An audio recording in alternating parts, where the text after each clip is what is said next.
एक समय की बात है, एक छोटे से गांव में एक युवक रहता था जिसका नाम सूरज था। सूरज को हमेशा लोगों के बीच रहने की आदत थी। वह कभी अकेला नहीं रहता था और उसे अकेलापन बहुत डरावना लगता था। सूरज को हमेशा दूसरों की संगति की आवश्यकता महसूस होती थी। एक दिन सूरज ने सुना कि गौतम बुद्ध गांव में पधार रहे हैं।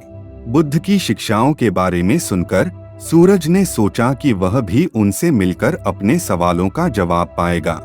सूरज बुद्ध के पास गया और उनसे पूछा, गुरुदेव, मैं हमेशा दूसरों की संगति में रहता हूँ। मुझे अकेलापन बहुत डरावना लगता है। मैं अकेले नहीं रह पाता हूँ।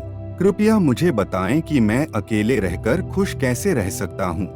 बुद्ध ने मुस्कुराते हुए कहा, सूरज, अकेले रहना भी एक कला है। इसे समझने और अपनाने के लिए तुम्हें अपने भीतर की यात्रा करनी होगी। मैं तुम्हें एक कहानी सुनाता हूँ।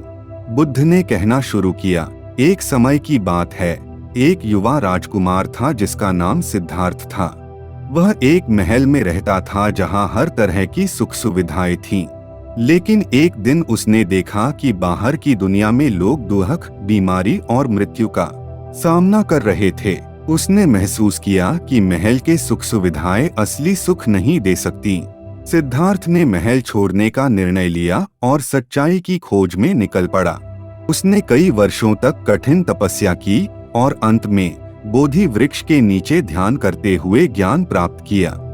उस ज्ञान के माध्यम से उसने समझा कि सच्चा सुख और शांति हमारे भीतर ही है। इसे प्राप्त करने के लिए हमें अपने भीतर की यात्रा करनी होगी और अकेले रहकर आत्ममंथन करना होगा। बुद्ध ने सूरज की ओर देखते हुए कहा, सिद्धार्थ ने यह भी सीखा कि अकेले रहकर ध्यान करना और आत्ममंथन करना हमारी आत्मा को शुद्ध करता है और हमें सच्ची शांति और सुख प्रदान करता है।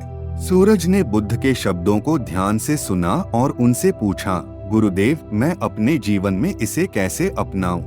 बुद्ध ने कहा, तुम्हें सबसे पहले अपने भीतर की आवाज सुननी होगी। अपने विचारों को समझना और आत्ममंथन करना सीखो। प्रतिदिन कुछ समय अकेले बिताओ, ध्यान करो और अपने भीतर की शांति को महसूस करो। सूरज ने बुद्ध के निर्देशों का पालन करना शुरू किया। वह प्रतिदिन कुछ समय अकेले बिताने लगा और ध्यान करने लगा। धीरे धीरे उसने महसूस किया कि अकेले रहना भी एक अद्भुत अनुभव हो सकता है। उसने अपने भीतर की शांति और सुख को पाया और अब वह अकेलापन को डरावना नहीं मानता था। सूरज ने सीखा कि अकेले रहकर भी हम खुश और संतुष्ट रह सकते हैं। उसने समझा कि सच्चा सुख और शांति हमारे भीतर ही है और इसे पाने के लिए हमें आत्ममंथन करना और अपने भीतर की यात्रा करनी होगी।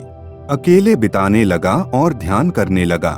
धीरे धीरे उसने महसूस किया कि अकेले रहना भी एक अद्भुत अनुभव हो सकता है। उसने अपने भीतर की शांति और सुख को पाया और अब वह अकेलापन को डरावना नहीं मानता था। सूरज ने सीखा कि अकेले रहकर भी हम खुश और संतुष्ट रह सकते हैं। उसने समझा कि सच्चा सुख और शांति हमारे भीतर ही है और इसे पाने के लिए हमें आत्ममंथन करना और अपने भीतर की यात्रा करनी होगी। इस प्रकार सूरज ने अकेले रहने की ताकत को समझा और अपने जीवन में सच्ची शांति और सुख को पाया। गौतम बुद्ध की यह शिक्षा पूरे गांव में फैल गई और लोगों ने भी इसे अपनाया। उन्होंने भी अपने जीवन में अकेले रहने और आत्ममंथन करने की महत्ता को समझा और सच्ची शांति और सुख प्राप्त किया। ऐसे ही वीडियो देखने के लिए वीडियो को लाइक, चैनल को सब्सक्राइब करें और बेल आइकन ऑन रखें।